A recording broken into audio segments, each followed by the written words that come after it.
Was geht, Leute? Ich bin Joe Penner, aka Mystery Guitar Man. Ich drehe Stop-Motion-Videos, narrative Kurzfilme und ähnliche Sachen.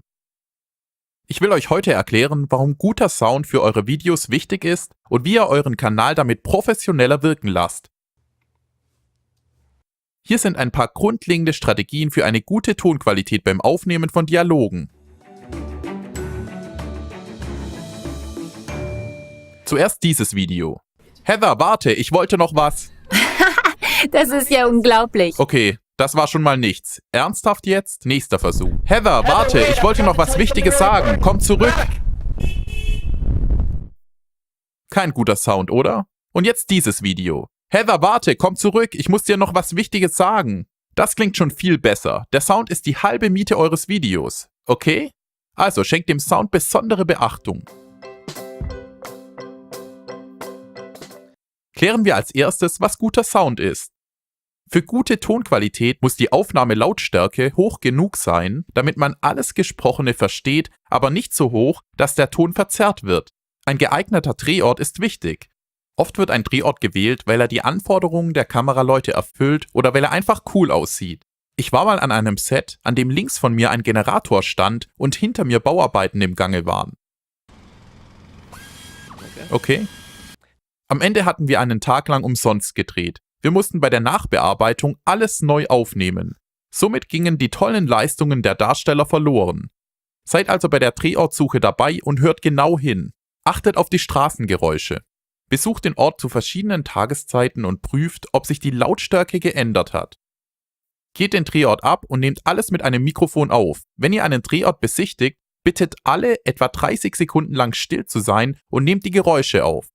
Vielleicht gibt es etwas, das ihr selbst nicht hört, aber das Mikrofon kann es aufnehmen.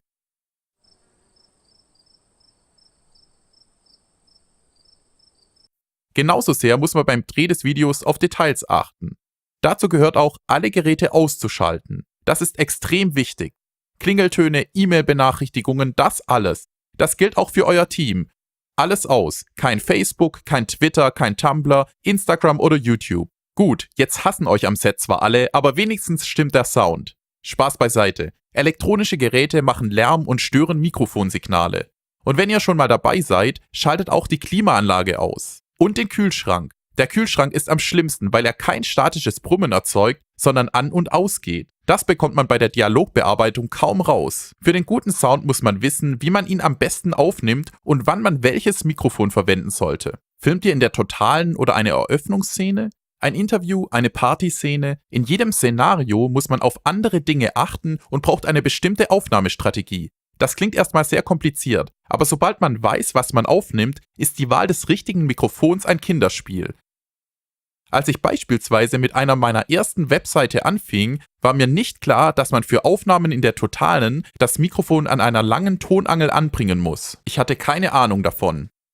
Man sollte auch wissen, wie man den Drehort mit Schallpolstern richtig isoliert, um die Drehumgebung schalldicht zu machen. Das Ziel ist, ausreichend klare Audioaufnahmen zu erhalten, damit man später nichts neu erstellen oder aufnehmen muss und genügend Spielraum bei der Tonbearbeitung hat, um die Lautstärke ohne Störgeräusche erhöhen zu können. Und nicht vergessen, als YouTuber muss man sich bewusst sein, dass Bild und Ton gleichermaßen zum Erfolg deiner Serie beitragen. In diesem Teil geht es um die Auswahl von Mikrofonen und darum, welches ihr wann verwenden sollt. Es gibt unzählige Arten von Mikrofonen, aber für eure Aufnahmen werdet ihr zum Glück nur wenige davon einsetzen müssen. Schauen wir uns ein paar gängige Modelle an, sowie die Szenarien, für die sie sich eignen. Richtrohrmikrofone haben die größte Richtwirkung und sind überall erhältlich. Diese Art Mikrofon wird meistens für erzählerische und Dokumentarfilme verwendet. Das Richtrohr sollte so nah an der Person sein, wie es die Kameraeinstellung zulässt. Wenn das Mikrofon ins Bild ragt, ist natürlich die Aufnahme ruiniert. Aber es muss sehr nah an der Person sein. Wenn das Mikrofon mehr als 9 Meter von der Person entfernt ist, hört es sich so an, als ob sie sehr weit weg wäre. Wenn ihr mit der Aufnahme beginnt, positioniert das Mikro über den Personen und haltet es schräg nach unten. Manche sagen, es muss auf das Kinn einer Person zeigen oder aufs Zwerchfell, das geht auch. Richtrohrmikrofone sind sehr vielseitig. Man kann sie auf einem Mikrofonständer montieren, kleinere Modelle passen auch wunderbar auf eine Kamera. Es klingt viel besser als das integrierte Mikrofon, weil es weniger Griffgeräusche gibt. Geräusche, die entstehen, wenn man etwas auf eine Taste drückt. Zudem ist es bei einem Richtmikrofon egal, wie man die Kamera hält. Es nimmt den Ton aus dieser Richtung auf, nicht alles andere. Ansteckmikrofone eignen sich gut für Interviews, bei denen eine Person über längere Zeit spricht, so wie ich gerade, und das Halten einer Tonangel strengt an. Der arme Typ. Außerdem lassen sich kleine Mikros gut unter der Kleidung verstecken. Der Ort des Mikros richtet sich danach, welchen Ton man wo aufnehmen will. Bei einem Sänger auf einer Bühne sollte man es nicht an der Kleidung befestigen, sonst wackelt es herum und man hört Raschelgeräusche. Bei einem einfachen Interview dagegen bringt man das Mikrofon am besten mitten auf der Brust an. Nun kommen wir zum Aufnehmen im Dualsystem. Was heißt das? Am Anfang stehen viele YouTuber vor der Frage, ob sie den Ton direkt über die Kamera oder getrennt aufnehmen sollen. Im Dualsystem nimmt man den Ton mit einem Gerät auf, das nicht mit der Kamera verbunden ist. Der Ton wird dann mit Hilfe einer Filmklappe synchronisiert. Der Vorteil des Dualsystems ist, dass der Sound viel klarer wird und man mehr Kontrolle darüber hat. Außerdem hängt kein Kabel an der Kamera, was praktisch ist bei einer digitalen Spiegelreflex oder vielen Kamerabewegungen. Aufnahmen im Dualsystem haben aber auch Nachteile. Sie können mehr Nachbearbeitung erfordern, außerdem benötigt man mehr Equipment. Zudem braucht man dafür vielleicht mehr Mitarbeiter, die Geld kosten. Schließlich kann man nicht gleichzeitig filmen und ein Mikrofon halten. Jetzt kommt der beste Teil, die Tonaufnahme am Drehort. Nehmen wir an, ihr seid meinem Rat nicht gefolgt und habt keinen Drehort mit guter Klangqualität gefunden. Was macht ihr dann? Als erstes müsst ihr ein paar Schallpolster beschaffen, die ihr aufhängt, um den Umgebungslärm zu dämpfen und andere Geräusche zu reduzieren. Allerdings ist es nicht immer möglich, überall Schallpolster aufzuhängen, weil sie der Kamera oder der Beleuchtung in die Quere kommen. Nutzt am besten 2 Mikrofone, eine Tonangel und ein Ansteckmikro mit unterschiedlichen Kanälen, um mehr Möglichkeiten zu haben. Wenn ein Mikrofon zu viele Störgeräusche aufnimmt, könnt ihr beim Bearbeiten zum ruhigen Kanal wechseln. Wenn ihr draußen seid und es windig ist, braucht ihr einen Windschutz, den ihr übers Mikrofon stülpt. Platzhaltertexte eignen sich gut, um Dialoge klar und direkt am Set aufzunehmen. In mancher Hinsicht sind sie besser als Dialogaufnahmen im Studio, weil die Darsteller am Drehort in ihren Rollen und verkleidet sind. Das kann zu einer besseren schauspielerischen Leistung führen. Ich mag Bananen. Oh ja. Wirklich?